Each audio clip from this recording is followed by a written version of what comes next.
سألني العدو حينما كان موجه سلاحه على رأسي وقال: هل تخاف من الموت؟ أجبته: افعل ما شئت، فأنا الذي قتلت لأجل حبيبتي، وحبيبتي تزوجت لأجل أن تنساني. افعل ما شئت، فلا شيء يحزنني بعد الآن. مات القلب على أسفاح قتال الحب، بين أحضان امرأة أعطيتها كل شيء من أجلها. افعل ما شئت، فأنا قتلت في وطن حارب الحب من كل الجهات، والأسهم عانقت جسدي من كل ناحية أمام عيون الحبيبة.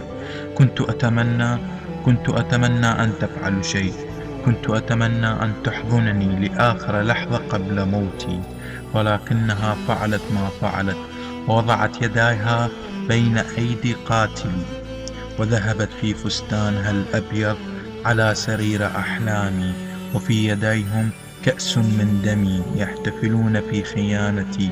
فافعل ما شئت، فأنا أصبحت كالرمال مبعثر من كل الجهات، بلا إحساس بلا روح بلا عيون فلا شيء يوجعني، فلا شيء يوجعني بعد الآن. فرصاص الخيانة رسم آثاره على جسدي، رسم صورة حب كنت أتمناها منذ الطفولة، ولكن الحبيبة جعلتها في لمسات يديها ممزقة كل صور أحلامي، مزقت كل أوتار قلبي التي كنت فيها أعزف كل كلماتي لها.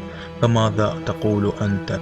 فافعل ما شئت، اقتلني برصاصة الرحمة في رأسي، فلا تجعلني أموت 1000 مرة كل ما رأت عيوني حبيبتي بيد قاتلي. تحياتي، الشاعر ياسر الفهد.